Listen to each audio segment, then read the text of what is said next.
noite. É com imenso prazer que dou início a mais uma reunião da reunião da endocrinologia no Samaritano. Essa é a nossa 70ª reunião e realmente, ante tudo, é gratidão. Quando nós iniciamos essas reuniões, foi com o intuito de reunir os nossos serviços e eu realmente acho que através do tempo nós conseguimos. Quero agradecer realmente ao Samaritano que nos deu essa grande possibilidade de estarmos juntos durante todo esse tempo. O nosso tema de hoje é hipoglicemia em pacientes sem diabetes. É um tema diferente, difícil, acho que todos nós passamos por essas situações. É para os endocrinologistas e é para os clínicos. E eu tenho o prazer de apresentar a doutora Alessandra Schiapazzi, professora adjunta do Departamento de Clinicamente da UERJ, doutora em endocrinologia pela UERJ, coordenadora do programa de internato em clínica médica da UP.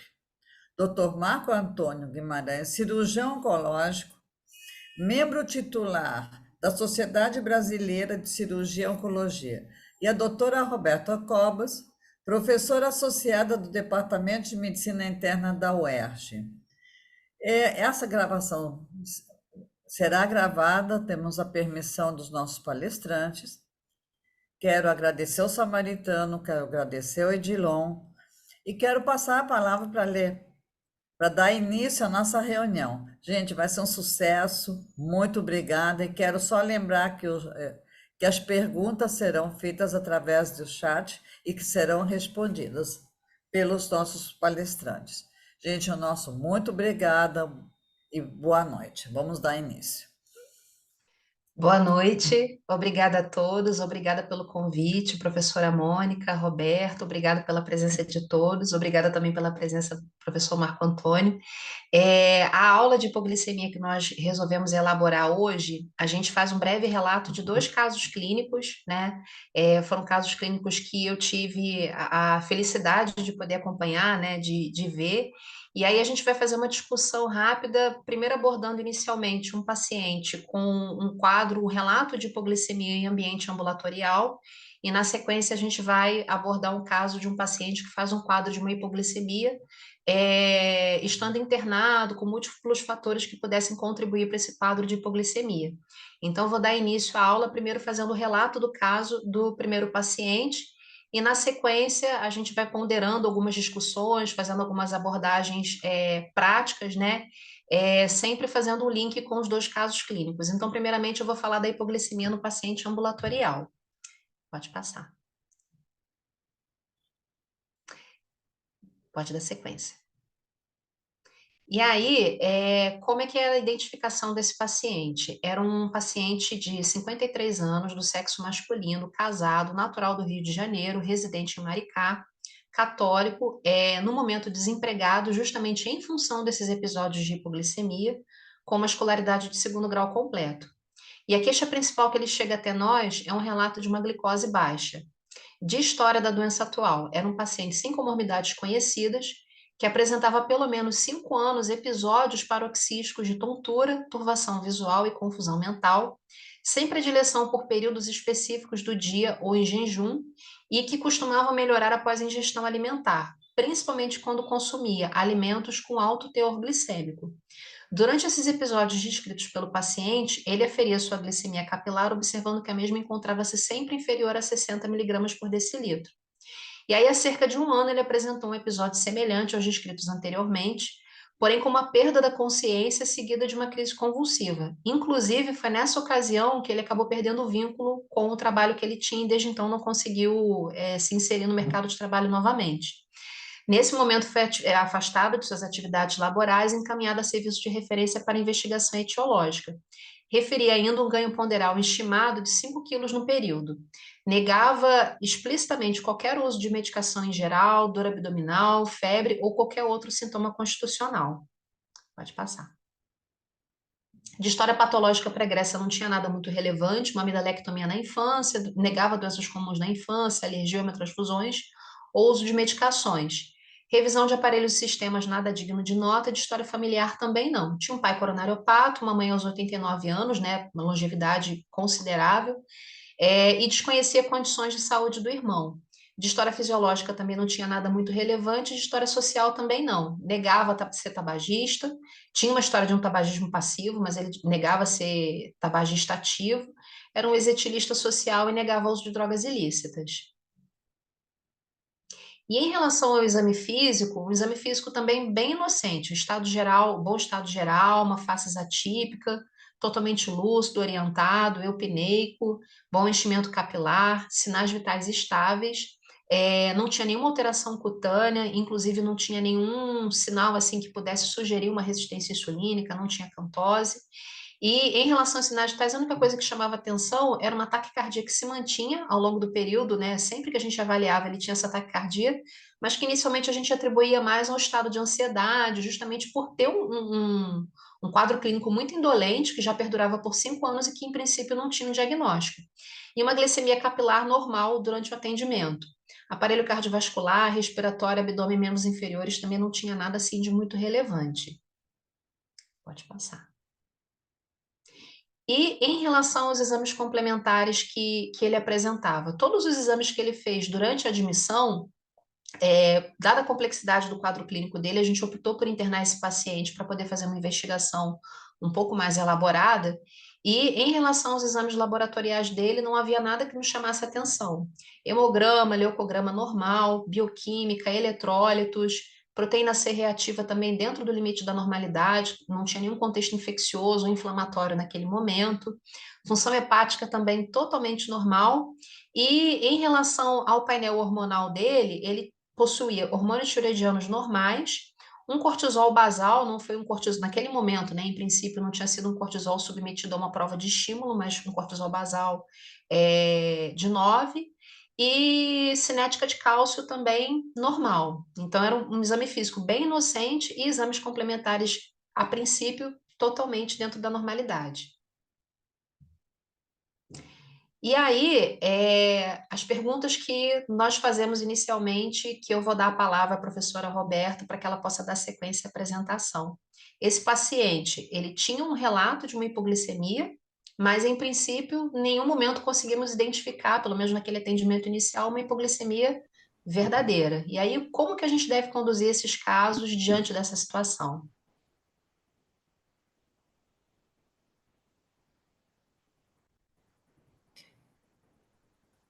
Oi, boa noite, gente. Obrigada pelo convite, Mônica, Denise, equipe do Samaritano. Um prazer estar aqui mais uma vez com vocês.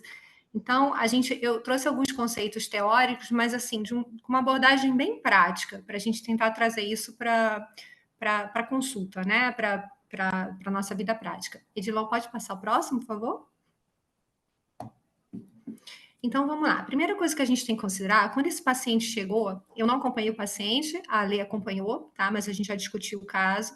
Ele já chegou com uma queixa principal de glicose baixa, até porque é um paciente que já tinha 5 anos de evolução. Até a gente discutiu, nesses 5 anos ele não teve tantos episódios, né? Porque senão seria pior ainda o quadro. Ele teve alguns episódios esporádicos, mas o que chama muito a atenção desse paciente é que os sintomas dele são neuroglicopênicos.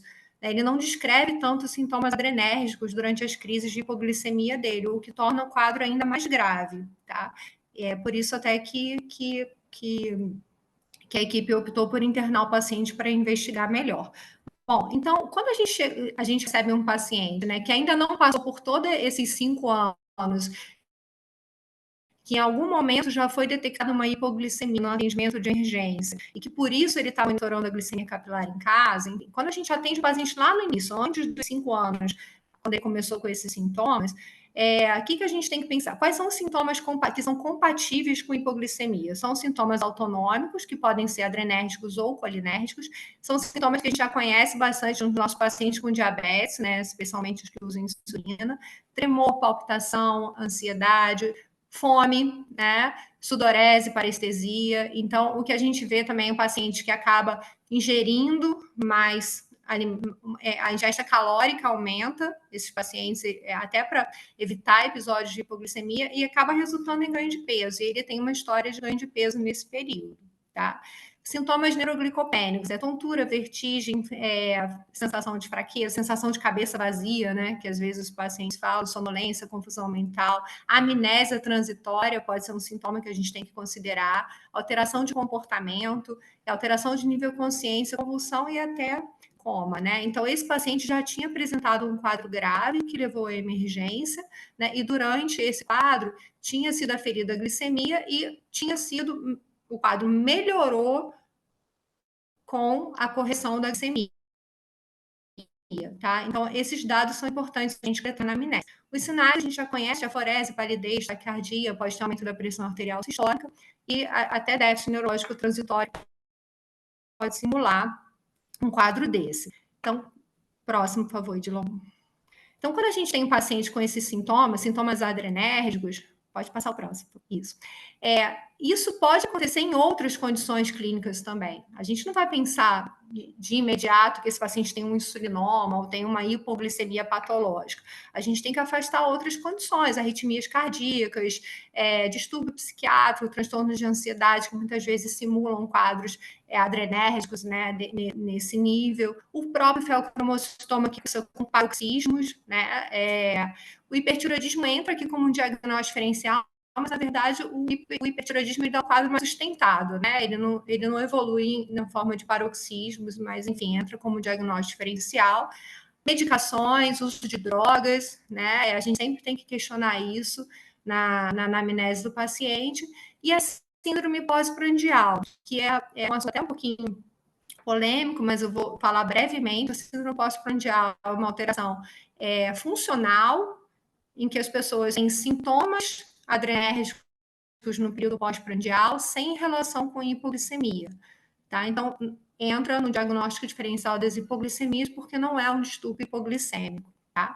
Então, a gente tem que, afastadas essas outras condições clínicas, né, se esse paciente tem uma documentação de hipoglicemia e ele preenche a tríade de Whipple. O que é a tríade de Whipple? Sintomas, sinais, ou ambos compatíveis com hipoglicemia, níveis baixos de glicemia documentados e reversão do quadro após a administração de glicose, tá? Após a normalização da glicemia. Então, esses dados são muito importantes para guiar o raciocínio clínico, para que esses sintomas realmente são causados por hipoglicemia.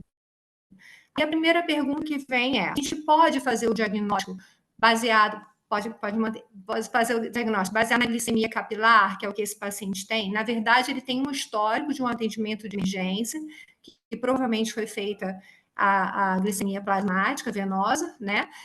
A glicemia capilar ou os sensores de glicose, tá? Eles podem ajudar a gente a suspeitar do quadro, tá? Mas eles não fecham o diagnóstico. Então, mas são bastante úteis, porque o paciente vai conseguir documentar o valor de glicemia, mesmo que seja capilar, no dia a dia dele, né? No cenário onde isso realmente acontece, na vida real, tá? Mas a gente não... Isso ajuda a guiar a suspeita, mas a gente precisa documentar esses pacientes com uma glicemia plasmática, e a partir daí também a gente precisa, nessa coleta de sangue, durante um episódio de hipoglicemia, a gente vai solicitar alguns outros exames para investigar a causa dessa hipoglicemia, tá? Então, é muito difícil a gente conseguir pegar espontaneamente um paciente, chegar numa emergência, o paciente chega com uma hipoglicemia, o que a gente vai fazer é corrigir a hipoglicemia, né? Não vai coletar sangue para dosar peptídeo C, insulina. Então, na prática, o que a gente precisa fazer é recriar a condição clínica que o paciente relata, a maneira como ele tem essa hipoglicemia, a gente vai recriar num cenário controlado, né? Paciente sob vigilância, que aí a gente vai considerar se é uma hipoglicemia de jejum ou se é uma hipoglicemia no período pós-prandial, tá? Até 4, 5 horas após uma refeição. E aí a gente vai criar um cenário para investigação, e no caso desse paciente, ele tinha sintomas ao longo do dia inteiro, tá? Mas a gente estava suspeitando mais de um insulinoma, a maior parte, pouquíssimo percentual, muito pequeno dos insulinomas, em torno de 5%, só tem sintomas pós-prandiais, grande maioria vai ter sintoma de jejum, então o teste mais apropriado seria o teste de jejum prolongado, que foi que é a forma como a gente vai investigar, foi investigado esse paciente, como a gente faz a investigação de uma causa patológica de hipoglicemia, que é o que a gente suspeita para esse paciente, tá?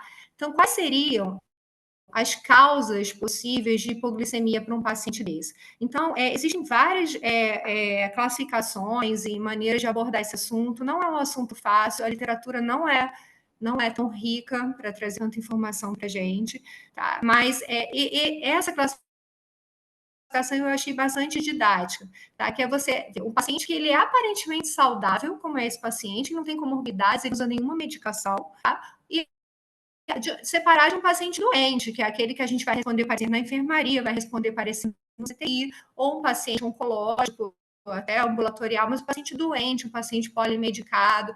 São cenários completamente diferentes e o raciocínio clínico para guiar a causa também vai ser diferente. Então, nesse primeiro caso clínico, a gente vai abordar mais esse aspecto e para o segundo caso clínico, que é um paciente mais grave, internado, a gente vai abordar os outros aspectos, tá? Então, a principal causa para um paciente aparentemente saudável, em que a gente documenta realmente a tríade de Whipple para esse paciente, seria a hiperinsulinemia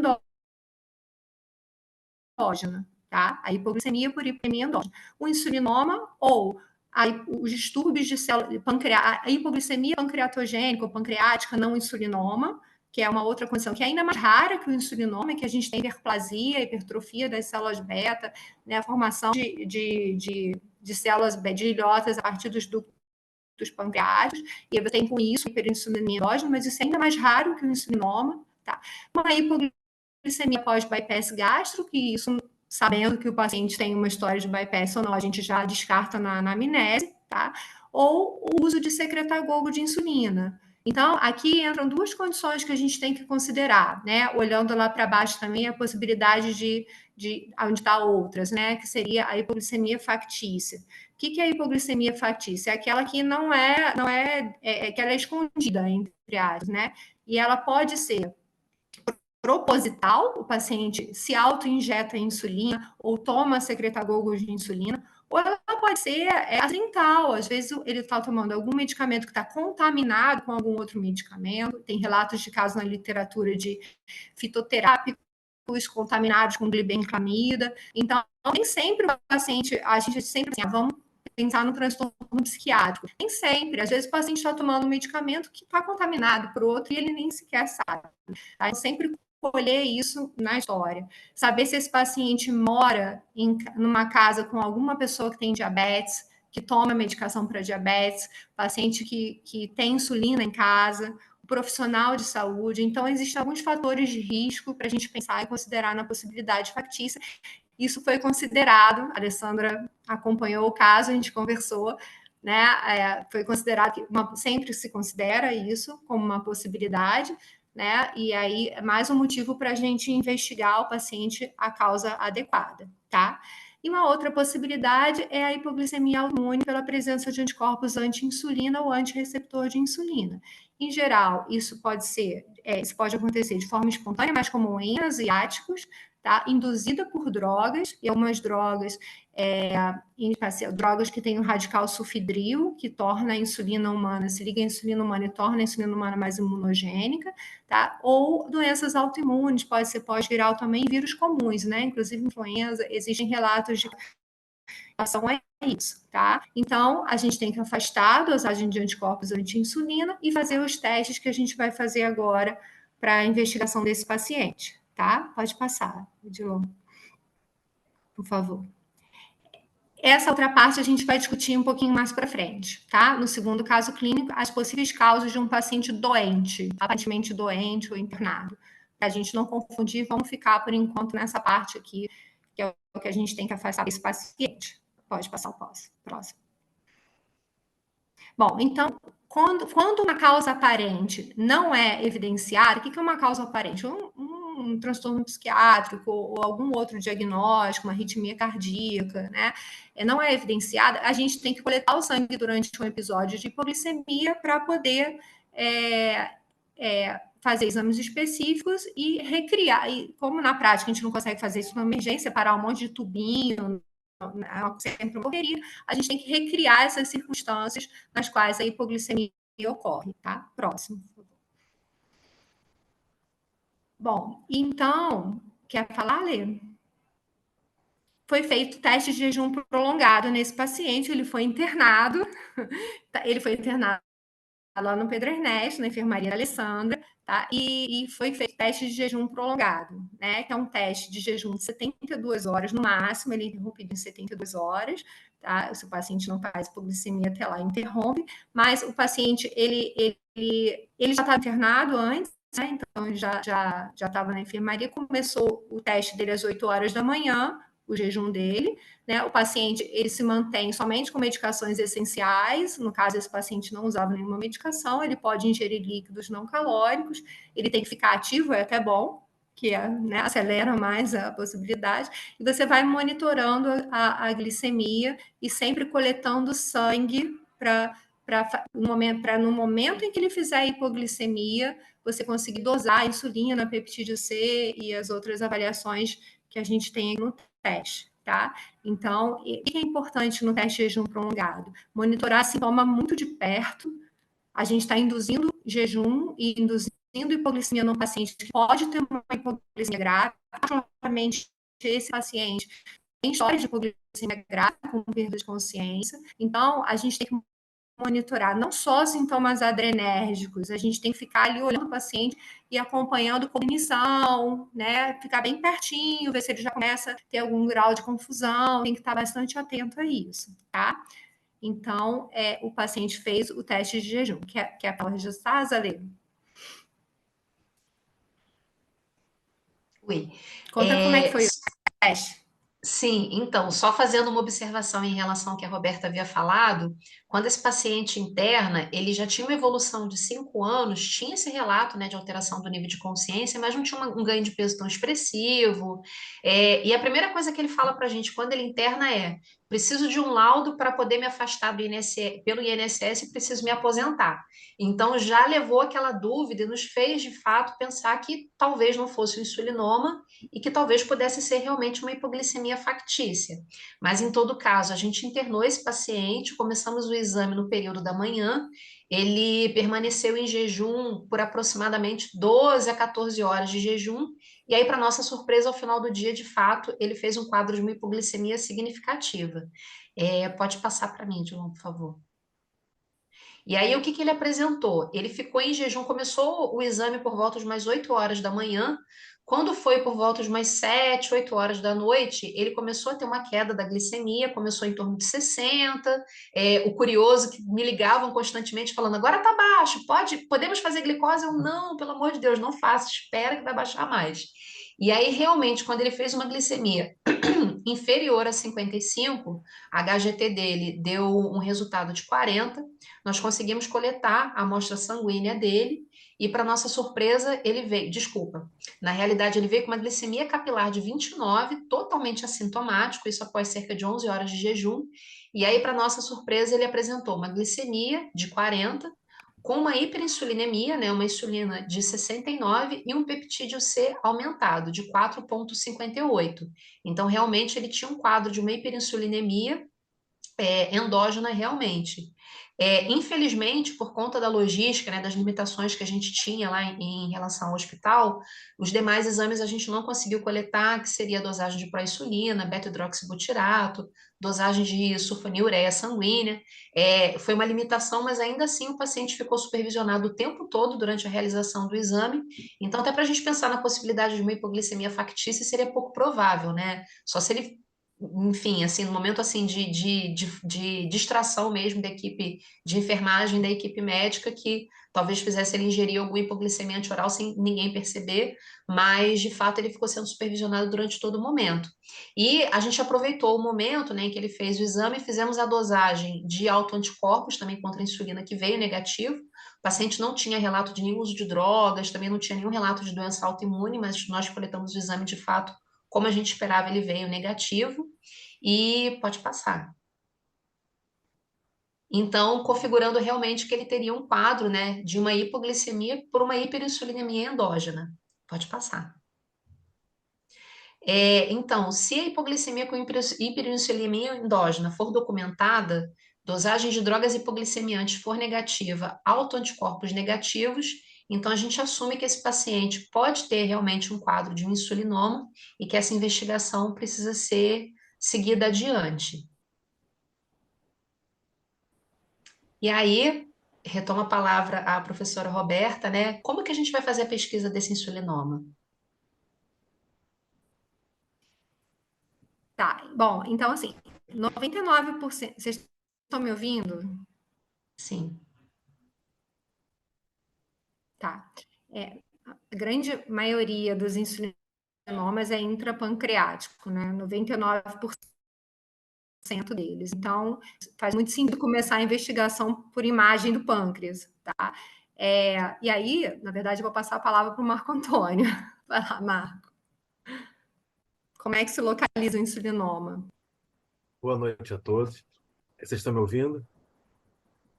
Queria agradecer a Roberta e a comissão o convite para Sim, participar da reunião de vocês.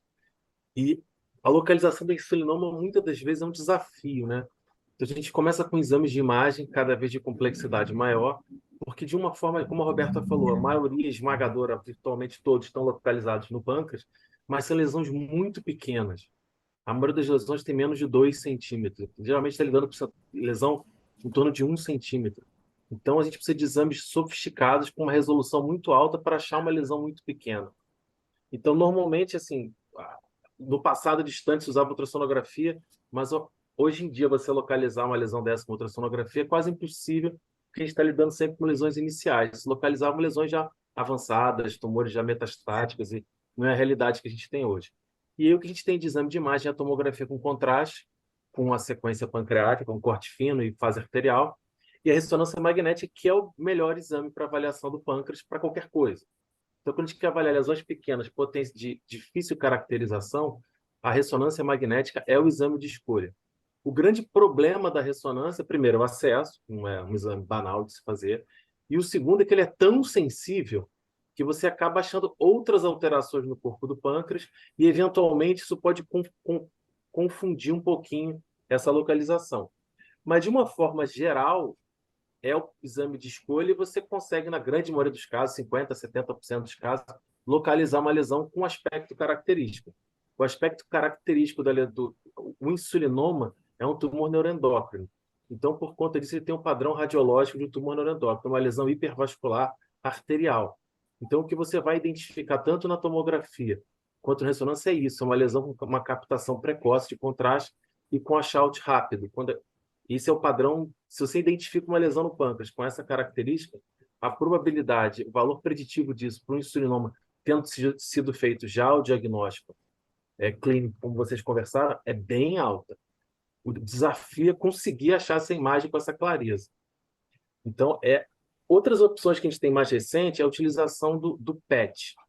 Então, tem a possibilidade de usar o PET com um marcador para somatostatina, para receptor de somatostatina, ou o DOTA1 e é semelhante. Eu, particularmente, nunca tive a oportunidade de ver um paciente com esse exame, eu só vi esse tipo de ressonância para tumor neuroendócrino, não produtor, e para tumores neuroendócrinos funcionou muito bem.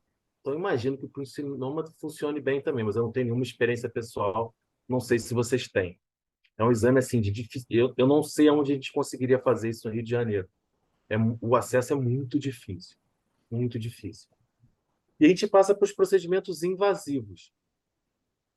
Procedimentos invasivos, você pode passar o próximo slide, que aí fica talvez isso. Os procedimentos invasivos, geralmente a sequência é começar com ultrassom endoscópico, que é um exame invasivo, né? mas relativamente, o acesso relativamente tranquilo e com pouca repercussão para o paciente. Ele tem uma sensibilidade e especificidade um pouquinho semelhante à ressonância, por quê? Novamente, quando está lidando com uma lesão subcentimétrica, é difícil a localização na ultrassonografia endoscópica também. Então, geralmente é feita nessa sequência. Você faz uma ressonância, tem alguma área suspeita, ou tem mais de uma lesão, e você utiliza a ultrassonografia endoscópica para tentar tirar a dúvida e olhar ali a lesão. É possível. A biópsia é muito difícil quando as lesões são muito pequenas, e a interpretação também é difícil pelo patologista. Então, é um exame que ajuda, mas ajuda um pouco menos do que a gente gostaria. E o padrão ouro, e é certamente o exame mais complexo que a gente tem, é o cateterismo arterial seletivo. O que é isso? Resumindo, se a Roberta ou Alessandra quiserem complementar, fique à vontade. É um exame que você precisa de uma radiologia intervencionista sofisticada, com experiência em fazer arteriografia visceral. Acredita em mim, pouquíssimas pessoas têm essa experiência no Rio de Janeiro, para fazer isso com a qualidade que precisa ser feita. Por quê? A gente vai utilizar... Passa a próxima imagem, por favor. A próxima. Não, porque eu queria mostrar aquela imagem da anatomia para poder eles entenderem o que é o cateterismo seletivo. Eu posso avançar um pouquinho depois de retroceder? Avança mais um, por favor. Mais umzinho. Mais um. Vai lá. Aí. É essa O daí. que acontece? Isso, eu queria mostrar para vocês. Essa é a anatomia arterial do pâncreas. Então, por que a gente faz esse exame? A ideia é você conseguir cateterizar. Primeiro, para a gente entender, o pâncreas, na verdade, tem uma origem biológica dupla, né? A região da cabeça a região da cabeça e do colo tem uma origem embriológica específica, e é vascularizado por ramos da artéria mesentérica superior. E a parte do corpo e cauda pela artéria esplênica. Então, você consegue ter dois territórios muito bem definidos, com vascularização arterial completamente diferente e com pouca comunicação intrapancreática. Então, quem teve essa ideia brilhante pensou o quê? Se eu conseguisse seletivamente cateterizar a artéria gastrodenal e a artéria esplênica, eu consigo fazer um estímulo através da infusão de cálcio para a produção de insulina. Então, o que eles fazem na prática no exame? Eles entram pela aorta, cateterizam a artéria gastrodenal e colocam outro catéter lá na veia porta para ver o que vai sair vai sair do pâncreas e vai cair na circulação venosa. Fazem um estímulo arterial e vão dosar insulina lá na veia, no catéter que está na veia hepática. E eles vão seletivamente estimulando, infundindo cálcio, estimulando a cabeça e o processo uncinado e o colo do pâncreas através da artéria gastrodenal, e depois, através da artéria pancreática, eles fazem a mesma coisa e sempre coletando a insulina.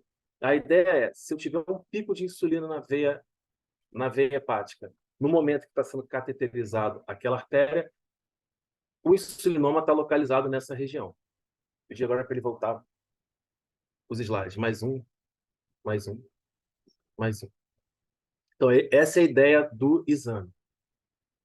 E o último exame que a gente tem, é o mais invasivo de todos, é a localização intraoperatória, que pode ser feito com a palpação, mas quando a gente está lidando com lesões muito pequenas é muito difícil, e com a ultrassonografia intraoperatória, que é um excelente exame de localização, porque você tem a ultrassonografia diretamente em contato com o parênquima pancreático, e você tem a possibilidade de usar Doppler.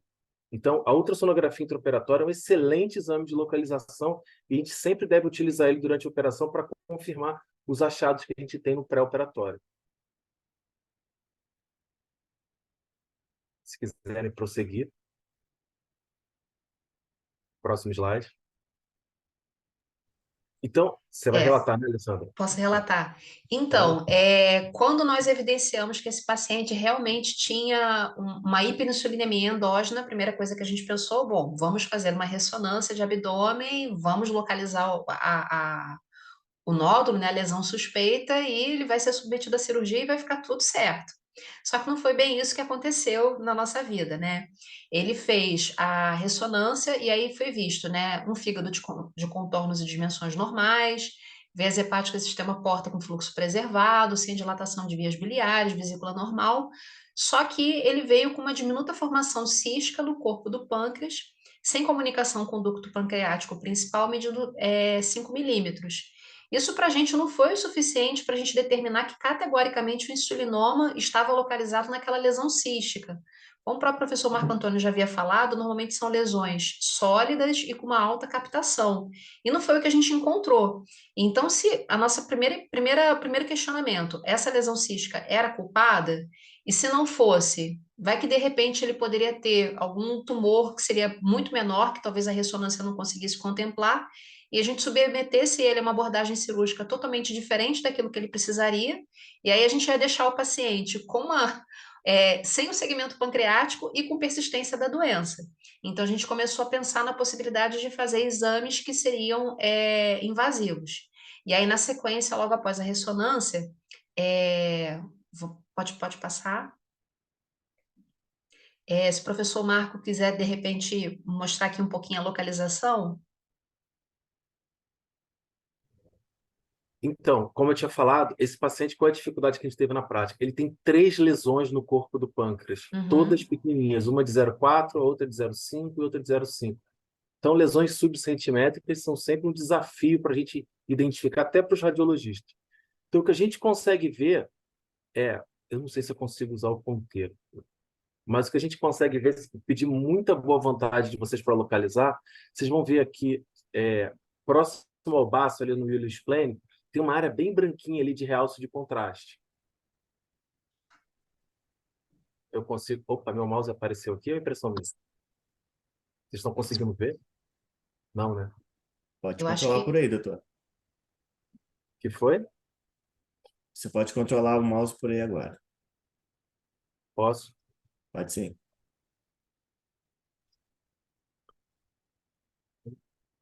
Apareceu aí o mouse para vocês? Não, né? Sim, tá aparecendo sim. Tá aparecendo? Tá. Então, se vocês forem ver aqui, é o corpo do pâncreas, aqui estão os vasos, né? A gente consegue ver aqui, ó, uma área hipodensa, como a doutora Alessandra falou, uma área hipodensa, um discreto realce perilesional. Então, seria uma das áreas suspeitas, é o que tem a descrição lá, lesão de 4 centímetros na cauda do pâncreas, próximo à parede anterior. Tem uma outra pequena lesão hipodensa aqui, bem mais próximo do hilus plane. Então, são lesões muito pequenas que não dão segurança para a gente que essa seria a lesão e de que essa lesão seria a causadora, seria o padrão clássico do insulinoma. Então, como a doutora Alessandra falou, a gente conseguiu pelo menos entender que a corpo e cauda do pâncreas são a provável sítio de doença, porque a cabeça do pâncreas, graças a Deus, é normal, não tem nenhuma lesão para confundir ainda mais o caso. E aí a opção da clínica médica da endócrina foi prosseguir com a investigação que a doutora Alessandra vai descrever. isso. E aí, só fazendo uma observação, essa discrepância de resultados foi até um conflito que a gente encontrou com a radiologia depois que nós fizemos a investigação completa do caso. Porque esse laudo que foi exposto inicialmente foi um laudo provisório que só descrevia essa lesão cística. A gente até teve a impressão de que pudesse ter outras lesões ali no corpo e na cauda do pâncreas, mas não estava oficialmente laudado, e a gente precisava trabalhar com aquilo que a gente tinha de concreto, né? E aí, como a ressonância não havia esclarecido tão bem, nós partimos para os outros exames invasivos. Pode passar. E aí nós conseguimos realizar um ultrassom endoscópico em uma outra unidade hospitalar da qual eu trabalho. O Cardoso Fontes também conseguiu ajudar muito a gente nesse sentido para tentar seguir a investigação desse paciente em conjunto com o Pedro Ernesto. E aí a gente conseguiu observar no ultrassom endoscópico, ainda assim, a única descrição que teve foi essa lesão de 5 milímetros que já havia sido descrita na ressonância, né? Então, nota-se a presença de lesão anecoica de 5 milímetros por 4,8 em corpo do pâncreas, sem conteúdo patológico em seu interior, e não fazia referência a outra lesão cística, não tinha outros comemorativos que pudessem nos ajudar. E aí a gente pensou, bom, vamos submeter o paciente a um procedimento cirúrgico sem ter tanta certeza. A gente entrou em contato com a radiologia intervencionista do Pedro Ernesto, e a equipe se mostrou disponível, né, para tentar nos ajudar, inclusive um exame assim que, em princípio, a gente chegou à conclusão de que não era uma coisa que as pessoas tivessem tanta experiência, mas a boa vontade existiu e, felizmente, o procedimento deu certo, né? E aí é exatamente isso que o professor Marcos havia falado, a gente faz o cateterismo da circulação pancreática em concomitância ao cateterismo da veia hepática. E aí você injeta o gluconato de cálcio naquele momento e você espera encontrar um pico de insulina, dependendo da localização, para tentar localizar onde que fica esse tumor, né? Pode passar na sequência. E aí, o nosso questionamento inicial, só pela ressonância e pelo ultrassom endoscópico o insulinoma havia sido localizado? Chegamos à conclusão de que não tinha dado o suficiente para isso. Então, a partir desse momento, a gente partiu para o exame. Pode passar. E aí, o que seria? Seria basicamente isso. Você quer falar, Roberta? Não, pode falar, Lê. Pode, acabei me atravessando um pouquinho. Mas seria basicamente aquilo que o professor Marco já havia falado, né? Um exame que vai permitir a identificação do segmento pancreático onde se localiza o insulinoma. Você vai fazer um cateterismo introduzido na veia hepática para que você consiga obter a coleta de sangue. E aí você vai fazer uma arteriografia pancreática, contemplando a artéria gastroduodenal, a artéria esplênica, a porção proximal e a porção distal da artéria esplênica proximal. Quer dizer, artéria esplênica proximal sendo que a porção proximal da artéria esplênica proximal e a porção distal, além da artéria mesentérica superior. E aí você faz a injeção de gluconato de cálcio e faz essa coleta sanguínea. Primeiro você faz no período anterior à infusão do gluconato de cálcio, faz em 30, 60 e 120 segundos após a infusão. E não é um processo fácil, porque assim, quando você está terminando de coletar o primeiro frasco, já está dando praticamente o tempo de você fazer a coleta do segundo. Então, a gente teve que fazer uma logística assim, muito grande na enfermaria para conseguir dar certo o procedimento. E foi até engraçado na hora quando a gente conversou com o rádio intervencionista, um dos segmentos arteriais ele não estava conseguindo cateterizar. Eu não me lembro exatamente de cabeça qual foi, mas assim, certamente o exame ficaria prejudicado. E aí a gente precisou levar pelo menos umas 3 pessoas para a radiointervenção para poder ajudar a gente, porque enquanto um estava coletando, o outro estava entregando material, identificando, né? Porque no final são pelo menos 16 frascos, e aí você tem que se certificar de que você não está confundindo um com o outro para não contabilizar na artéria errada ou no tempo errado. Então, assim, precisamos de uma logística muito grande. E o receio também de você fazer uma injeção de gluconato de cálcio em altas doses diretamente na artéria.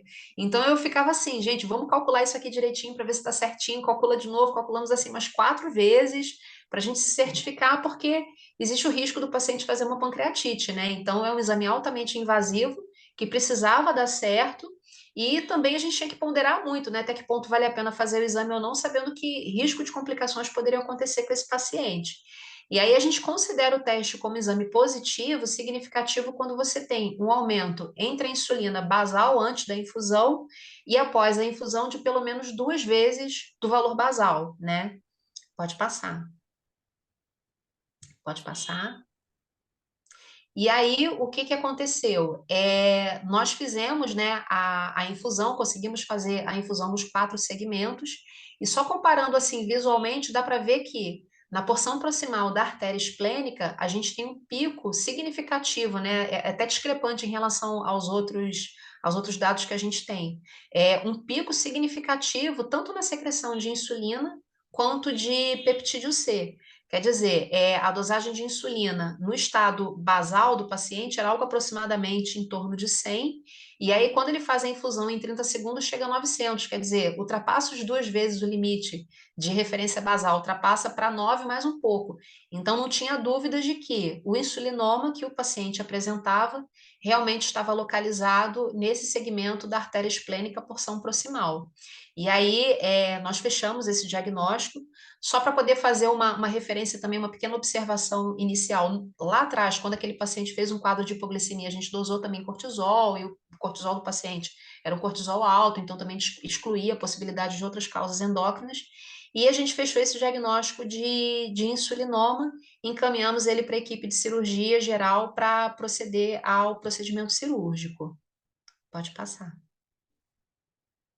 E aí, mais uma vez, o insulinoma foi localizado, qual seria o próximo passo, né? O que a gente deveria fazer na sequência em relação ao quadro desse paciente? Pode passar. Você quer dar sequência, Roberto?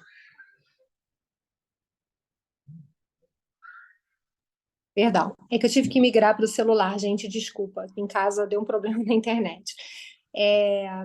Eu acho importante, antes da gente prosseguir para a conduta, né, passar para o Marcos para comentar sobre a conduta cirúrgica, aquilo que você me falou, esse paciente não fez nenhuma crise hipoglicêmica, né? Ele está aguardando cirurgia, ele não fez nenhuma crise, então ele não está medicado.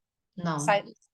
Um análogo de somatostatina, um bloqueador de canal de cálcio, alguma outra medicação que pudesse fazer como uma ponte até a cirurgia. Ele não precisou disso, né? Então, só uma observação. Então, insulinomas são tumores raros. Existem algumas séries, principalmente séries da Mayo Clinic, que tem mais casos, né? Que que é onde a gente encontra mais publicação a respeito, né? A média de idade, quando a gente vai ver ali, é em torno de 50 anos mesmo. Esse paciente, ele começou aos 48, mais ou menos, né? Tinha 53, tinha 5 anos de evolução. 57% em mulheres, exceto quando está associada a neoplasia endócrina múltipla tipo 1, que é mais comum em homens, tá? 93%, 80% desses tumores são benignos, são únicos, a presença de malignidade é descrita pela presença de metástase, né? E o que é importante é que, como eu tinha falado, né, os insulinomas, em geral, eles fazem hipoglicemia em jejum, tá? Por quê? Porque o mecanismo principal da hipoglicemia é a supressão da produção hepática de glicose. Então, pode estar associado também a ganho de peso, muitas vezes, tem até alguns relatos na literatura, é erroneamente diagnosticado como transtorno psiquiátrico, ou quadros de epilepsia, enfim. Só para a gente estar atento que, apesar de ser uma condição bastante rara, se a gente vai ver ali a incidência, são 4 casos por milhão de pessoas por ano, então é bastante raro, né? Mas esses pacientes existem, né? Então a gente está atento para um ou outro caso a gente considerar a investigação por ser uma condição tão grave, tá?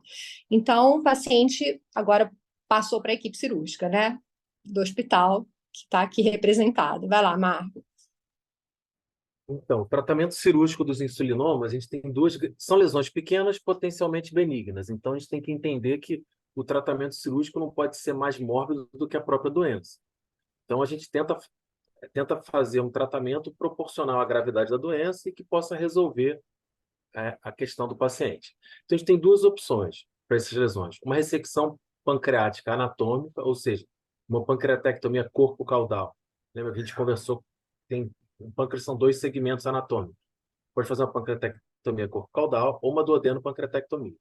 Então, essa é a cirurgia padrão ouro para tratar qualquer lesão pancreática.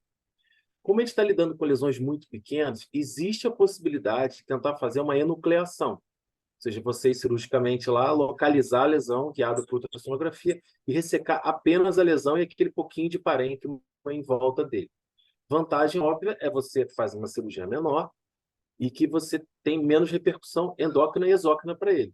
Vocês sabem tão bem ou melhor do que eu que uma pancreatectomia corpo-caudal, uma duodeno-pancreatectomia, evolui num tempo razoável para um quadro de diabetes e de insuficiência exócrina. Então, quando a gente lida com uma doença benigna, a gente pode estar desencadeando um quadro de diabetes no paciente num tempo razoável, a gente tem que pensar 2 vezes. Fora a questão desabsortiva e todas as complicações digestivas de uma pancreatectomia. A grande questão de você indicar uma enucleação, você precisa de 2 pré-requisitos. 3. 1, a identificação clara da lesão. 2, o tamanho dela. Lesões até 2 centímetros está indicado você tentar a enucleação. E o terceiro, que é extremamente importante, é a distância do ducto pancreático principal. Porque quando a lesão está muito próxima do ducto pancreático principal, existe uma chance na enucleação você lesar esse ducto pancreático principal, o paciente já sai da cirurgia com uma fístula pancreática, que é uma situação de morbimortalidade significativa. Então, o critério que a gente tem para tentar indicar uma enucleação é, número 1, uma lesão você identificou claramente, ela tem que ter menos de 2 centímetros e tem que estar mais de 3 milímetros do ducto pancreático principal. Então, a gente tem uma noção disso no pré-operatório pela ressonância, mas esses dados todos são confirmados no intraoperatório com a ultrassonografia. Então, que a gente está voltando para o caso especificamente, a gente tem uma lesão pequena, todas elas, a gente não sabe exatamente qual é, mas a gente sugere que seja aquela de 5 milímetros, com captação com reforço de captação, que está localizado no corpo do pâncreas, bate com a localização que a gente fez, mas é fundamental fazer. Não, a gente não consegue naquela ressonância ficar. Aparentemente não tem contato com o ducto pancreático principal, mas isso vai ser confirmado no intraoperatório. Então, como foi o preparo para ele? Esse paciente é vacinado pelo potencial de fazer uma esplenectomia. A gente conversa com ele que a cirurgia proposta para ele é uma pancreatectomia corpo-caudal, normalmente com esplenectomia, mas no intraoperatório, e a opção hoje, número 1 para esses pacientes, é a ressecção laparoscópica ou robótica. Tem estudo randomizado, tem evidência suficiente de que a cirurgia minimamente invasiva pancreatectomia corpo-caudal é bastante superior à cirurgia aberta em relação à qualidade de vida, recuperação do paciente. Então, a proposta para ele é uma pancreatectomia corpo caudal robótica, no caso, que a gente tem acesso à plataforma robótica, mas a gente vai fazer uma ultrassonografia intraoperatória. Se a gente identificar a lesão e tiver seguro que a gente atinge esses critérios de distância do ducto, a gente faz a enucleação e congela as margens para ter certeza de que ressecou a lesão completamente. É a melhor opção para ele. Mas, na maioria dos casos, a gente não consegue fazer a enucleação, sendo sincero com vocês. Tanto que as séries de enucleação são bem pequenas em grande tempo, em grandes séries como essa, você vê que o percentual de enucleação é bem baixinho. Mas a gente sempre tenta essa opção com ultrassom intraoperatório, porque a cirurgia é muito menor e a qualidade de vida do paciente é muito superior.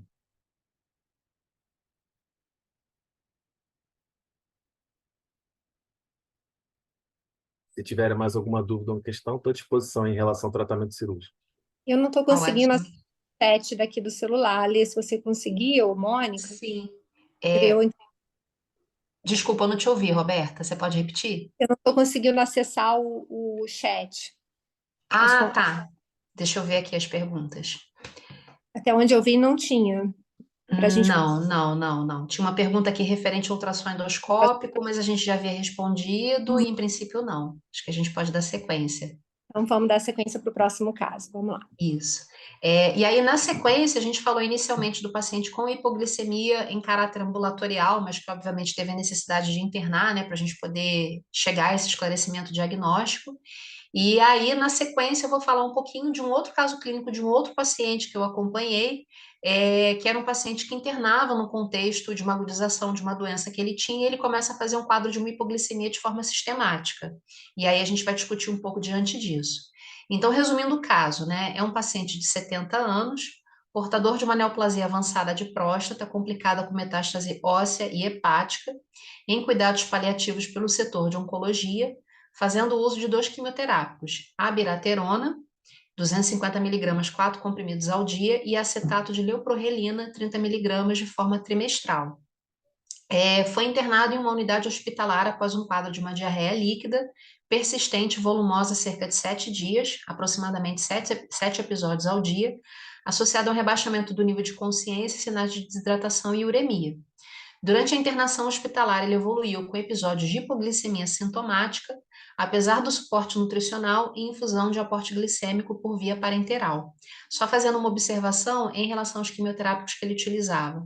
A biraterona é uma medicação que ela tem a finalidade de fazer um bloqueio da secreção da síntese de testosterona, mas a nível adrenal. Ele seria um inibidor de hormônios de testosterona produzidos na adrenal. E o acetato de leuprorelina é um análogo do GNRH com a finalidade de fazer um bloqueio do eixo gonadotrófico do paciente.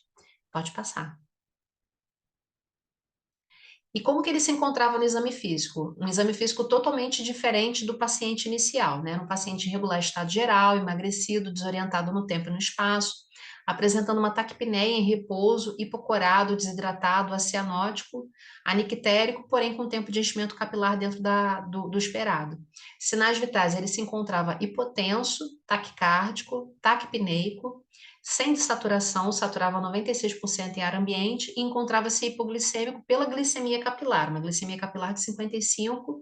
Em princípio, ficava até difícil da gente conseguir documentar se os sintomas adrenérgicos eram por conta da hipoglicemia, mas a gente atribuiu inicialmente ao quadro séptico mesmo, né? Aparelho cardiovascular e respiratório sem nenhuma alteração, e no abdômen plano, flácido, com uma peristalse algo aumentada, hipertimpânico, doloroso difusamente a palpação profunda, sem massas ou visceromegalias palpáveis e de membros inferiores, em princípio, nada que chamasse muita atenção. Pode passar. E aí, como eram os exames laboratoriais desse paciente? Ele encontrava-se com quadro de uma anemia, ele tinha uma hemoglobina de 8,9, tinha um leucograma, em princípio, sem uma leucocitose, 8.200, mas ele apresentava um desvio para a esquerda, tinha uma bastonemia importante de 12%, uma glicemia na coleta sanguínea em 60 miligramas por decilitro, então realmente ele tendia um pouco mais a hipoglicemia, uma hemoglobina glicada de 5,3. Em relação à função renal, ele tinha um aumento da creatinina em 3,8, sendo que exames prévios, anteriores à internação, ele tinha uma função renal normal, uma creatinina algo em torno de 0,8 a 1, tinha uma ureia de 150, uma taxa de filtração glomerular abaixo de 20, né? Uma ureia de 150, denotando realmente que ele se encontrava desidratado. Tinha uma hiponatremia, desculpa, tinha um sódio sérico normal, mas com uma hipercalemia. Cálcio e fósforo, em princípio, normais. Uma PCR de 15, então era um paciente que realmente se encontrava inflamado. Um lactato também aumentado. E em relação à função hepática, ele apresentava alterações discretas nas bilirrubinas, e com uma albumina, assim, uma alteração discreta, mas nada assim muito relevante, e com uma hipoalbuminemia, que em princípio poderia ser tanto atribuível às metástases hepáticas, mas também ao contexto de desnutrição que o paciente apresentava, caquexia, já que ele tinha um quadro oncológico tão avançado, né? E tinha uma TGO e TGP aumentadas, não tão aumentadas assim, mas ainda assim, pelo menos 5 vezes acima do limite superior da normalidade.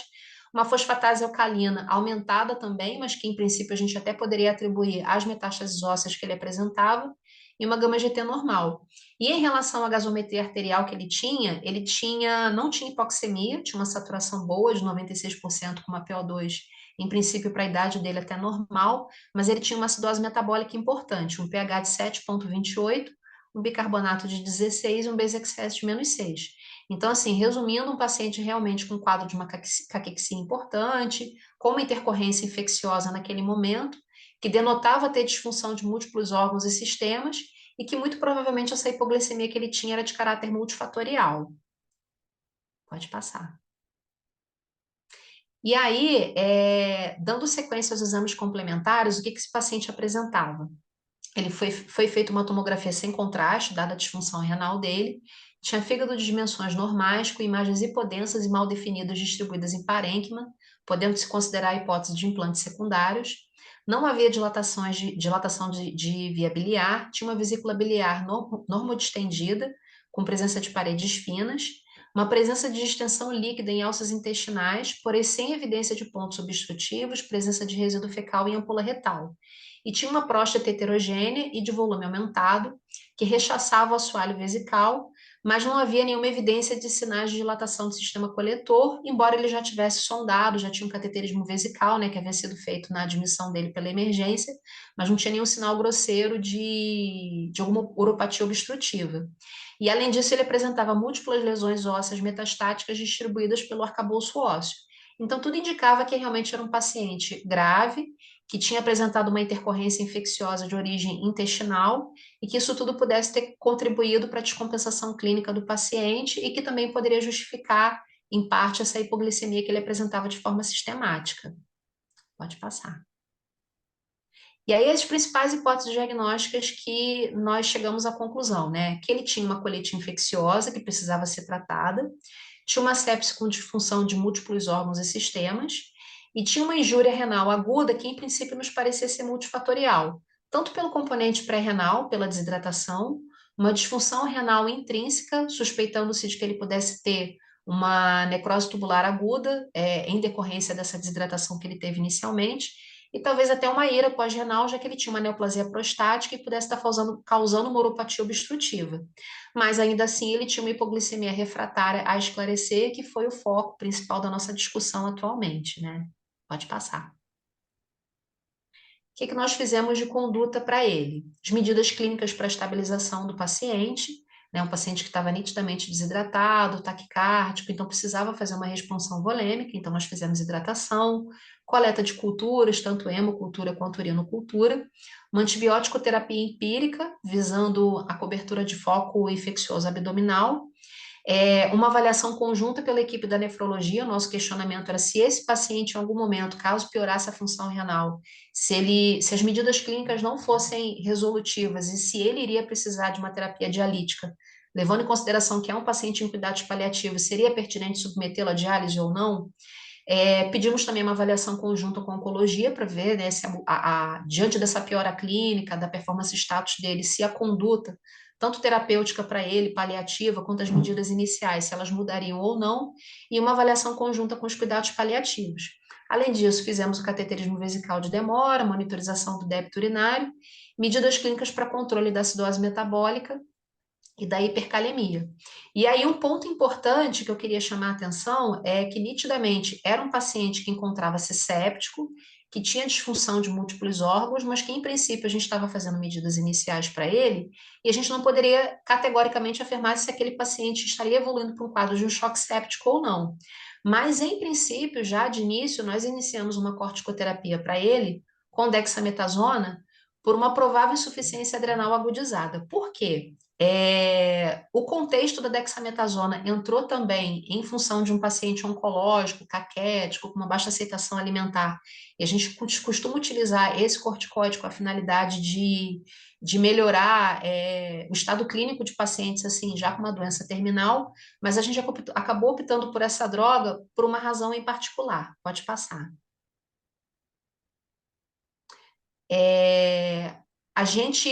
O serviço em que a gente trabalha, a gente tem um serviço de oncologia, uma quantidade muito grande de pacientes oncológicos e, sobretudo, pacientes urológicos, né? A gente tem uma quantidade muito grande de pacientes que internam com diversas intercorrências infecciosas, enfim, complicações inerentes ao quadro oncológico, enfim, na sua diversidade, levando em consideração cada paciente. Mas quando a gente viu que o paciente utilizava essa medicação e a gente percebeu que ele estava fazendo hipoglicemia, logo naquele momento, a gente percebeu que aquela hipoglicemia do paciente não se tratava única e exclusivamente pela disfunção de múltiplos órgãos e sistemas, que não estaria relacionado só à disfunção hepática, pelas metástases, ou pela disfunção renal, pelo quadro séptico, pela baixa aceitação alimentar. A gente já conhecia essa medicação e a gente já sabia que essa medicação, frequentemente, quando ela é empregada, ela necessita do uso concomitante de algum corticoide em doses fisiológicas. Por quê? Porque ela é uma droga que ela vai ter a finalidade de inibir seletiva e irreversivelmente a enzima 17-alfa-hidroxilase na adrenal. Então, ela também teria um efeito no testículo, então ela vai bloquear a biossíntese de andrógenos no testículo, além da síntese de testosterona nas adrenais e também um efeito intrínseco dentro da próstata. Então, ele vai inibir a produção de ideia e de androstenediona. Só que ele tem alguns efeitos colaterais. Quais seriam os efeitos adversos que essa droga pode causar? Já que ela causa um bloqueio na adrenal, ela pode causar uma insuficiência adrenal, com algumas peculiaridades que eu vou falar um pouquinho mais adiante. Pode ser responsável também por uma hepatotoxicidade, ou seja, só incrementar a hipoglicemia relacionada à disfunção hepática que o paciente já tinha, e curiosamente ela pode inclusive causar uma hipocalemia, que dentro do universo da insuficiência adrenal é uma coisa que não faz muito sentido para a gente, mas que eu vou falar um pouco mais adiante. Então é uma droga que a gente tem que ter muita cautela em pacientes diabéticos, que não era o caso do paciente, mas indivíduos diabéticos que utilizam essa droga. Tem que se ter esse cuidado redobrado pelo risco de hipoglicemia, e pacientes cardiopatas também, já que foi documentado um alargamento do intervalo QT e retenção hídrica, mais uma vez fazendo um paralelo com a hipocalemia, uma coisa que não faz muito sentido dentro do universo da insuficiência adrenal. Pode passar adiante. E aí, o que a gente pode observar? Eu coloquei aqui nesse slide só uma esquematização da síntese de hormônios, né, pela adrenal. Pode passar. E aí, essa medicação abiraterona, ela vai causar um bloqueio da CYP17, pode passar mais uma vez. Pode passar por uma última vez. De novo. E aí ela vai ser capaz de bloquear a produção, a síntese de hormônios pela zona reticular. Então, você vai ter um prejuízo na síntese de DEA e você vai ter um prejuízo também na síntese de cortisol pela zona fascicular. Só que quando você leva em consideração a zona glomerular referente à síntese de aldosterona, a CYP17 não tem participação, essa droga não tem efeito, já que essa enzima, ela não contempla a síntese de aldosterona. Então, é uma medicação que, sabidamente, ela pode causar hipoglicemia, mas de uma maneira, assim, curiosa, ela é uma droga que pode causar uma hipocalemia e uma retenção hidrossalina. Então, quando a gente se deparou com esse paciente, a gente percebeu que ele realmente poderia estar sujeito, ainda mais sujeito a uma insuficiência adrenal, não só pelo contexto séptico, pela disfunção de múltiplos órgãos e sistemas, mas por conta da medicação que ele vinha mantendo a abiraterona ao longo da internação na emergência, mas não estava utilizando o corticoide nesse período que ele ficou internado, lá na emergência. E aí, quando ele sobe para a gente, para a clínica médica, foi uma decisão nossa não fazer hidrocortisona venosa, justamente por ter esse receio de que isso pudesse se somar, se sobrepor aos efeitos adversos da medicação. Então, a gente acabou utilizando a dexametasona não só para controle de náuseas, controle da caquexia, né, do paciente já numa fase mais avançada, terminal, mas que também pudesse ser uma droga que não tivesse um efeito tão intenso em retenção hidrossalina quanto a aldosterona. Pode passar. Pode passar mais uma vez. E aí, só fazendo um paralelo, né, fazendo uma observação em relação ao quadro clínico desse paciente, os questionamentos que a gente faz, né? Quais seriam, mais uma vez, quais as possíveis causas de hipoglicemia em pacientes internados e em pacientes oncológicos em particular? Eu vou dar a palavra agora novamente para a professora Roberta para ela dar sequência. Bom, então, dando continuidade agora o raciocínio da gente olhar hipoglicemia, e aí particularmente esse paciente tinha uma hipoglicemia refratária, né? Essas medidas de 50, 55, 60 eram em vigência de reposição, né, de soro. Então, no contexto de um paciente doente, né? Nesse caso aqui, muito doente, tá? Pode passar, por favor. Bom, então, puxando um pouquinho lá daquele slide que eu falei que vou falar depois, aquela chavezinha, né? A gente viu lá no início o paciente aparentemente saudável, agora a gente vai falar um pouquinho do paciente aparentemente doente, tá? A primeira coisa que a gente tem que pensar nesses pacientes é o uso de drogas, né? Drogas que a gente já conhece, insulina, secretagogo de insulina, principalmente num paciente internado também, álcool também pode uso prolongado do álcool, especialmente não relacionado, estou falando paciente no contexto hospitalar, né? Não relacionado à ingesta de carboidrato, pode causar hipoglicemia também. Mas aqui eu vou puxar depois um pouquinho uma setinha para esse outras drogas, para a gente considerar algumas coisas em especial. Tá? Deficiências hormonais, né? A deficiência de cortisol, aí puxando a insuficiência adrenal, né? Para esse paciente, né? Era um paciente que já usava uma medicação, né, que ele usava corticoide, foi suspenso durante a internação. Então, a gente tem que estar sempre atento a isso, se o paciente usava em casa de forma prescrita ou não prescrita, tem paciente que usa, né, sem acompanhamento médico, então sempre estar atento para o uso de medicação nesses pacientes, tá? E doenças graves, né? Nesse contexto, é um paciente com falência hepática, com falência renal, paciente séptico, um paciente de alto gasto energético. E muitas vezes esses pacientes não têm um suporte nutricional compatível com o alto gasto energético que eles estão. Então, isso contribui também para a hipoglicemia, entraria ali no inanição, tá? Pode passar o próximo, Edilon, por favor?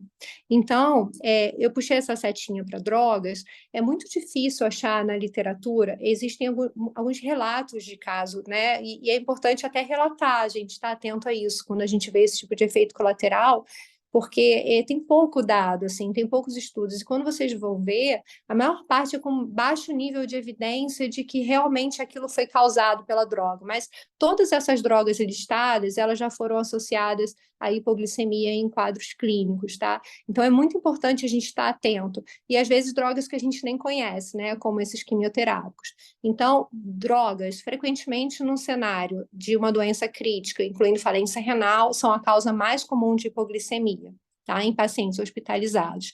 Outra coisa que a gente tem que estar atento, interrupção de dieta, às vezes o paciente fica em dieta zero para fazer o exame, às vezes demora a retornar, e tudo que a gente sabe que pode acontecer dentro de um cenário hospitalar. E suspensão abrupta de glicocorticoides também, tá? Próximo. Esse trabalho é bem interessante, até posso dar esse artigo para vocês depois, que ele fala sobre a síndrome autoimune, né? A hipoglicemia causada por síndromes autoimunes, né? E aí, óbvio que, como eu já tinha falado lá, no paciente aparentemente saudável, né, que pode ser uma doença autoimune ou pode ter uma produção de anticorpo anti-insulina secundária ao uso de algumas medicações, e eu falei, e eu até citei aqui, que eu achei interessante, peguei algumas medicações que são medicações que a gente usa, né? E, em geral, essa produção de anticorpos acaba sendo, essa hipoglicemia autoimune, ela é reversível, né, em 3 a 6 meses, quando você suspende a droga, tá? Então, tapazol, propil, ácido alfa-lipoico, captopril, hidralazina, diltiazem, tudo isso já foi relatado, entre outros, aqui, antibióticos, imipenem, podem estar associados à produção de anticorpos anti-insulina. Então, para a gente estar atento a essa possibilidade, isso é extremamente raro, tá? Mas a gente está falando de uma condição rara, que é a hipoglicemia em pacientes não diabéticos. Bom, então, essa possibilidade da droga está associada à hipoglicemia por diferentes mecanismos, por destruição por liberação de insulina pela célula beta, por destruição da célula beta, enfim, ou por associação imunogênica, tornando a insulina imunogênica e a produção de anticorpos anti-insulina. Próximo, por favor, Edilon. Particularmente no paciente oncológico, que a gente tentou puxar isso aqui um pouquinho para a discussão. Deixa eu tentar abrir aqui no meu computador, que eu não enxergo na tela do celular, desculpa, gente. Então, o que a gente tem que pensar? A gente pode ter hipoglicemia por causas relacionadas ao tumor ou não relacionadas ao tumor. Esse paciente tem hipoglicemia por causas não relacionadas ao tumor, né? Por causas clínicas graves e também por uso da medicação que está contribuindo. Mas existem causas possíveis que são relacionadas ao tumor, né? Então, alguns mecanismos fisiopatológicos que podem acontecer, eu peguei algumas referências aqui que botei a setinha para vocês verem de onde eu tirei esses dados, tá? Aumento de consumo de glicose pelo tumor, para tumores grandes, né? É muito raro, parece ser um mecanismo mais raro. A gente tem a impressão de que ele seja tão importante, mas é descrito como talvez não seja o mecanismo fisiopatológico mais importante, tá? Mas um crescimento tumoral maciço e muitas vezes associado à síndrome de lise tumoral, que aí a gente também vai ter outras manifestações eletrolíticas, né? E infiltração hepática, isso é importante, tá? Quando você tem destruição do parênquima hepático, você pode sim ter aí a insuficiência hepática contribuindo para a hipoglicemia para esses pacientes. Metástase de adrenal, até na tomografia desse paciente ele não tinha, né? Metástase, até perguntei para a Alessandra, não tinha. Metástase adrenal hipófise, aí que a gente vai estar falando de fatores hormonais, insuficiência adrenal, uma possibilidade sempre no paciente oncológico, a gente buscar metástase, efeito adverso de drogas, né? E aí, novamente, ele cita a insuficiência adrenal pelo uso prévio de corticóide, é muito frequente o uso de corticóide nesses pacientes, inibidores de checkpoint imunes que podem estar associados à formação de anticorpos anti-insulina, isso também é bastante raro, tá? Mas a gente tem que estar atento que isso pode acontecer, e a produção de autoanticorpos pelo próprio tumor. Quando a gente fala de síndrome de hipoglicemia por causas autoimunes, que a gente viu, doenças autoimunes, ou esporádica, ou pós-viral, ou secundária à droga, a gente também pode ter produção de autoanticorpos pelo próprio tumor. E aqui, nesse caso, a gente pode ter o anticorpo anti-insulina, o anticorpo anti-receptor de insulina, tá? Isso já foi descrito em mieloma múltiplo, linfoma de Hodgkin, leucemia mieloide crônica e tumores que cursam com monopatias, gamapatia monoclonais, tá? E saiu um artigo esse ano na New England, que é a descrição de um caso clínico de um paciente com fibrosarcoma grande, pélvico, e com essa síndrome paraneoplásica que a gente ouve falar, né, que é por secreção de GF2, e que o caso é bem interessante, o caso, esse artigo está bem interessante, a discussão que eles fazem em relação a diagnósticos diferenciais. Pode passar o próximo, por favor, Edilon. Então, é o que eles chamam de hipoglicemia por um tumor não ilhota, tá? Não insulinoma, na verdade, tá? Então, tumores sólidos, não ilhota, que causam hipoglicemia, tá? Deixa eu só tirar para eu conseguir ver. O critério, essa é uma hipoglicemia que vai ter insulina baixa, tá? Porque qual é a base fisiopatológica? Existem alterações cromossômicas no tumor que levam à formação de um fator de transcrição quimérico que altera a expressão de IGF-2, tá? Então, forma uma big IGF-2, que ela fica mais livre, ela não se liga tanto às IGF-BPs e ela vai ter ação na família de receptores de insulina, os receptores de F1 e receptor de insulina, induzindo hipoglicemia, tá? Então, isso, o diagnóstico. Então, é um quadro em que você tem os efeitos da insulina, porque você tem um agonismo do receptor de insulina, mas não é uma hipoglicemia com hiperinsulinemia nem com aumento de peptídeo C. Tá? Então, o diagnóstico diferencial que entra, depois eu vou ter que fazer uma simulação naquela tabelinha para ver como que ele se enquadraria. E quais são os tumores que podem produzir isso? Primeiro, novamente, é bastante raro, tá? Então, eu fui buscar na literatura e tem algumas publicações, e de publicações diferentes, tem citações de tipos de tumores diferentes. E nenhuma delas eu encontrei câncer de próstata, tá? Então, eu fui buscar para ver se enquadrava no caso, mas não encontrei em nenhum. Então, de 288 casos revisados, 67% eram tumores malignos, desses casos, né, com hipoglicemia por tumor de célula não ilhota. 4 casos pediátricos, 46% em mulheres, e o que é muito importante, predominam sintomas neuroglicopênicos nesses pacientes, tá? E aí foi citado tumores fibróticos, sólidos, ou mesoteliomas, tumores mesenquimais, né? Hepatocarcinoma parece ser uma causa, apesar de ser raro o hepatocarcinoma fazer isso, em torno de 5%, mas ele entraria como uma segunda causa nessa série, tá? O hepatocarcinoma, ele pode também causar hipoglicemia por destruição do parênquima hepático, dependendo da extensão do tumor, tá? Adenocarcinoma, sarcomas, carcinomas de células renais, também tem descrito em carcinoma adrenocortical, linfomas, enfim. Tumores neuroendócrinos é raro, mas tem descrito também, feocromostoma. Tumores mesenquimais são fibrosarcomas, leiomiosarcomas, mesoteliomas, e, enfim, carcinoma adrenocortical, hepatocarcinoma, isso se repete em algumas séries, tá? Mas câncer de próstata realmente eu não encontrei. Então, pode passar o próximo, por favor.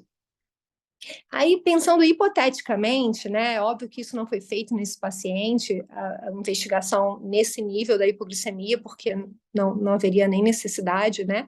Mas vamos pensar onde esse paciente se enquadraria nessa tabelinha, tá?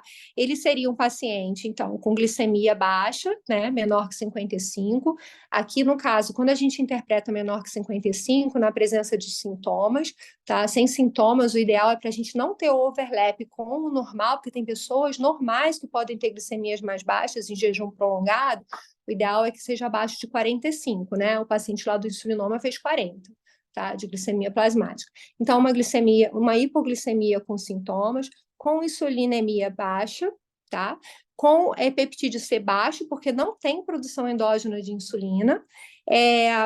E esse paciente, as outras causas a gente excluiria, os anticorpos negativos, perfil de sulfonilureias negativos, que a gente dificilmente consegue fazer, mas esse paciente oncológico poderia ter 2 motivos, ou pela produção de GF2, ou pelo catabolismo, pelo alto gasto energético, enfim, o paciente catabólico, né? E como que a gente diferenciaria? Pela dosagem de GF2, né? E aí o diagnóstico é feito pela razão GF2 e GF1, tá? Que ela tem que estar maior que 10 para fechar o diagnóstico, maior que 3 para suspeitar.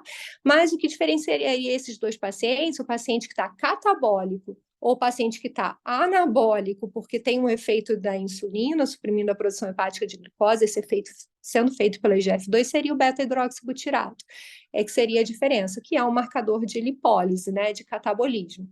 Tá? Então, isso hipoteticamente, só para a gente tornar essa tabelinha um pouquinho mais amigável, que ela sempre a gente olha e né, sempre assusta, mas é bem interessante, porque o resultado do teste de jejum prolongado ele é bem baseado na fisiologia. Então, acaba sendo bastante interessante.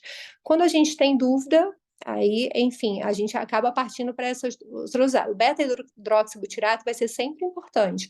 Se você tiver dúvida que esse paciente tem uma hiperinsulinemia, porque às vezes é uma hiperinsulinemia que está ali limítrofe, você não consegue concluir pelo teste, ou se ele tem alguma outra causa, tá? Então, ele vai ser sempre importante para dizer se essa lipólise está inibida, se o paciente está em anabolismo ou catabolismo. Então, é uma possibilidade quando a gente tem dúvida diagnóstica em relação aos valores limítrofes de insulina ou peptídeo C, tá bom? Próximo, por favor. Então, vai lá, Lê, fala a evolução do paciente.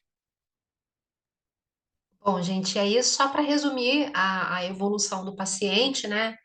Apesar da gravidade da condição dele, ele acabou evoluindo de forma favorável.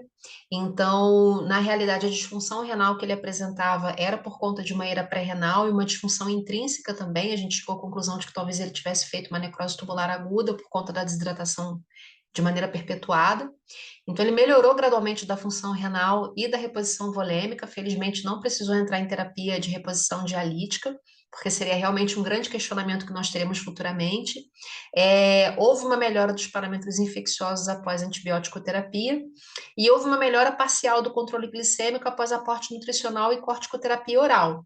Digo parcial, porque ele parou realmente de fazer aqueles episódios de hipoglicemia de 40, 45, mas sempre mantinha os níveis glicêmicos um pouco mais baixos, mas de uma maneira assintomática. E aí ele recebe alta hospitalar depois de uma internação relativamente prolongada, mas ele consegue receber alta hospitalar com acompanhamento no setor de cuidados paliativos. Então, a gente resolveu trazer esse quadro clínico justamente para tentar contextualizar, né, essa questão da hipoglicemia multifatorial no paciente clínico, principalmente no paciente clínico, crítico e oncológico. Pode passar? Peraí, deixa eu só tirar aqui a janelinha que eu não estou conseguindo enxergar direito. Isso aqui dando sequência da parte da Roberta. Então, Pode só falar. para... Pode falar, Roberta, pode falar. Vai lá.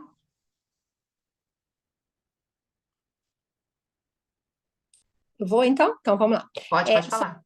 tentar concluir, assim, porque é um tema difícil, né? É um tema que sempre que aparece um paciente desse, a gente tem dúvida. A Alessandra teve dúvida, veio me procurar, eu tenho dúvida, e todo mundo tem dúvida, porque não é uma condição comum, a gente não vê com tanta frequência. E quando a gente vai buscar na literatura, a gente também continua com dúvida, porque nem todas as nossas dúvidas são esclarecidas, por ser uma condição rara. Então, eu tentei organizar aqui uma ideia de raciocínio clínico para guiar um pouquinho quando a gente vai pensar em investigar esses pacientes, tá? Então, deixa eu ver se eu consigo tirar aqui para eu enxergar melhor. Então, vamos lá. Primeiro conceito importante, tá? Avaliar a hipoglicemia apenas nos pacientes que têm a tríade de Whipple, que você conseguiu documentar a tríade de Whipple, tá?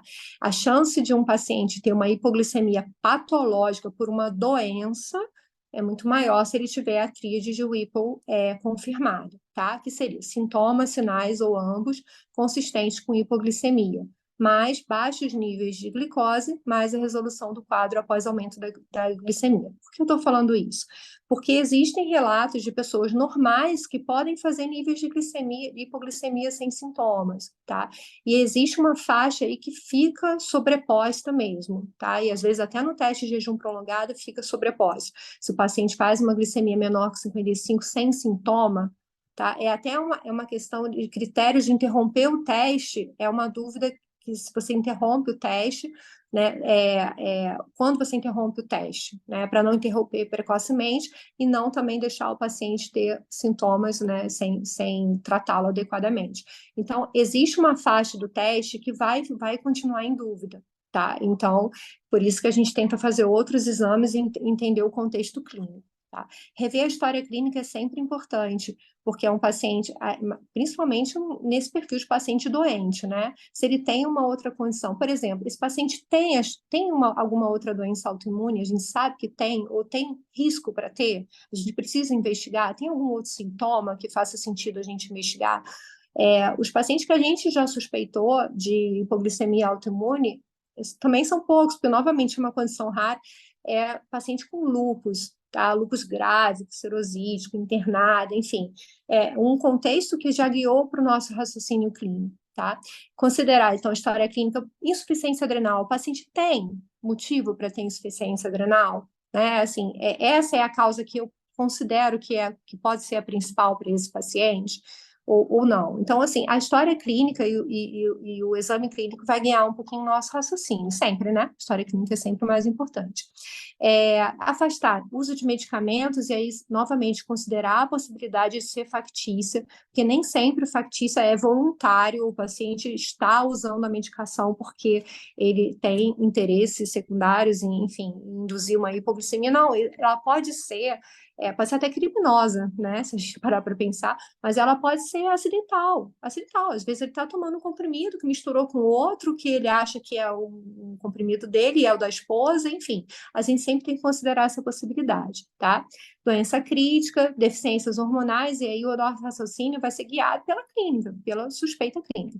E tumores de células não endócrinas. Se a gente pensar que a gente afastou toda a possibilidade, esse cenário, né? Aí sim, quando a gente não evidencia uma causa aparente para esse paciente, pensando que também insuficiência adrenal em geral não dá tanta hipoglicemia em adultos, né? A gente partir mais para a investigação de uma doença mais rara ainda, que é o insulinoma. Então, aí você tem que coletar o sangue do paciente no momento da hipoglicemia. Se esse paciente refere sintoma em jejum, você vai fazer o teste de jejum prolongado. Se esse paciente refere sintoma pós-prandial, você vai fazer o teste de refeição mista, tá? E o teste de refeição misto, o ideal é que você se possível, né, dentro do contexto, usar a refeição que o paciente já refere que tem hipoglicemia em casa, o tipo de alimento que induz hipoglicemia, os sintomas de hipoglicemia dele em casa, tá? E aí você vai fazer toda aquela bateria de exames dentro do que a gente consegue fazer. A gente vê no nosso hospital, a gente não consegue fazer tudo, mas a gente conseguiu fazer o diagnóstico do paciente. E se você detecta uma hipoglicemia, aí novamente, menor que 55, com sintoma, ou menor que 45, tá? Para você não pegar esse overlap de pessoas que podem ser normais, tá? Se você detecta hipoglicemia com hiperinsulinemia endógena, não tem dosagem, não tem uso de sulfonilureia, tá? A gente garante o uso de sulfonilureia e não tem autoanticorpos positivos, não tem outra condição clínica para suspeitar, aí você vai prosseguir a investigação para insulinoma, tá? E aí você vai interpretar os exames, guiar para causas específicas e conduzir as possibilidades diagnósticas a partir de aí. Eu acho que foi um resuminho que a gente tentou fazer aqui para guiar o raciocínio clínico desses pacientes. Pode passar, Edilon, acho que acabamos.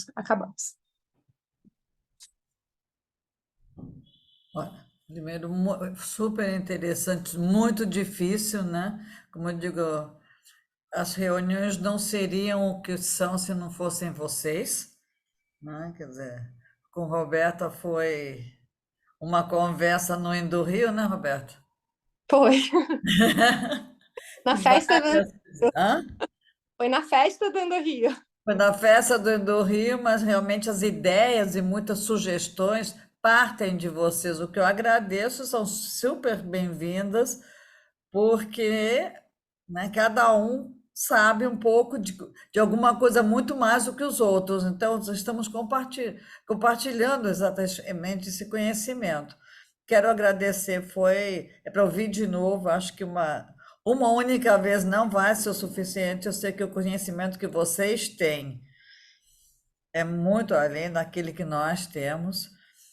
O Marco, Antônio, me dizendo que tem robô hoje no hospital. Eu tive um paciente com insulinoma onde estávamos longe. Eu acho que mal tinha uma tomografia, muito menos uma ressonância, nem falar em robô, né, para fazer o diagnóstico de insulinoma. E quantos insulinomas, de repente, passaram desapercebidos por falta de diagnóstico, né? Ou passar por doença psiquiátrica, que é muito comum. Sim. Sim, o paciente. Primeiro catálogo, eu sempre digo, doença psiquiátrica é sempre a última, porque é muito fácil dizer, não, está tendo piti.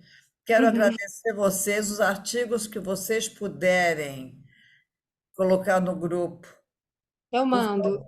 Por Para. favor, manda, porque eu acho que é de interesse. Nós chegamos a 80 participantes hoje entre congressos e congressos, quer dizer, ou até mais, entre os congressos e já vindo de diabetes, tendo de diabetes na Europa, quer dizer, agradeço imensamente, espero poder contar com vocês na próxima, o ano que vem, porque esse ano já basicamente acabou. E novamente agradecer em nosso nome, em nome de todo mundo, e dizer que foi excepcional. Que com certeza é uma sessão para estudar de novo e ouvir de novo, estar alerta a todos os sinais e sintomas para não deixar passar, né? E ter a humildade, eu acho que é uma coisa importante, é a humildade de dividir, né? Na Sim. dúvida, vai falar com o outro, porque de repente a outra pessoa tem um olhar um pouco diferente que o nosso. Com certeza. E ajuda, né? Quer dizer, arrogância na medicina não vai bem. Não. Muito, muito, muito obrigada. Realmente foi Obrigada. excepcional. E, Marco, super bem-vindo. Vou te colocar no grupo para você sempre também poder estar presente com a gente, né? Foi muito bom, vocês estão recebendo vários parabéns e várias pessoas com certeza vão assistir depois. Já estão os excelentes vindo todo mundo. Esperamos vocês na próxima reunião, que não é diabetes dessa vez, mas é o manejo da gestante, com DM2 e DMG, que não é igual. Então, esperamos vocês. E uma boa noite, muito obrigada. E obrigada, Edilon, obrigada novamente, Samaritano. Obrigada, boa noite. Boa Obrigada. noite. Obrigado, boa noite. Obrigada. Tchau.